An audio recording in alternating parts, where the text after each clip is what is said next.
It was Henry Ward Beecher that said, "We should not judge people by the peak of their excellence, but by the distance they've travelled from the point where they started." Well, in Kryten's case, we can certainly say he's travelled a long way from some very humble beginnings.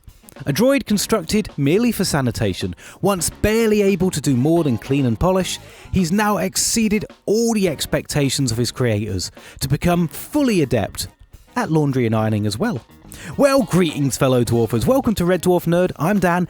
Today we're taking a look at the life and traits of everyone's favourite bogbot, Kryten 2X4B523P. Constructed in the 24th century by Diva Droid International, this Series 4000 Bachelor of Sanitation spent most of his first 3 million years living a relatively normal, unremarkable life as a service droid on the ill-fated Nova 5. Well, that's if we can call relatively normal going a bit potty, spending a few ice ages watching Aussie soap operas, and waiting hand and foot on 3 corpses. The boys from the Dwarf rescued Kryten from these morbid duties, and thanks to the rebellious teachings of one David Lister, Kryten broke his programming, started thinking for himself, and finally gave Rimmer the single-digit salute, before going off crashing his space bike and having to start all over again with a new personality, new voice, and a new look body. Check out my Kryten swap theory video for more details on this change. The new look droid joined the crew full-time from Season 3 onwards, and Lister would once again help Kryten restart his quest for emotions, quirks and independence, with varied success. Before long, this beloved droid was serving as Red Dwarf's sanitation master, science officer and Lister's mum. Armed with Piney Shine, his trusty side scan and a number of suggestive appendages, Kryten's adept to tackle any situation, be it a space battle, a genetic monster or a severe smudge crisis. Diva Droid's finest may be stretching it a little bit, with this lovable but flawed droid being conceived as less of a piece of cutting edge tech and more of a jilted lover's revenge. But despite these origins as merely a joke sanitation slave bot, he's proved time and again that he's by far the most scientifically adept member of the Red Dwarf crew. Okay, that's perhaps not the most difficult of achievements with those colleagues, but there's no denying Kryten's knowledge and ability has certainly pulled the crew out of a few scrapes over the years.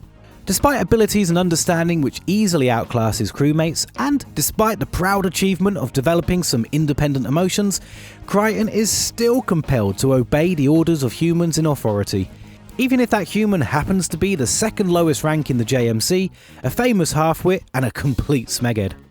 As an android, Kryten may or may not be physically stronger than humans. We don't really get any good examples of Kryten possessing any enhanced strength on screen, although another 4000 series Arito was able to lift the cat one-handed with ease. One area where he certainly exceeds his fleshy crewmates is his ability to take some serious damage without lasting effect. Lister once literally cut him in two and later reassembled him again with only minor side effects. Having already lived 3 million years and with a seeming plethora of spare parts, it seems that Kryten should easily live out a few more ice ages yet.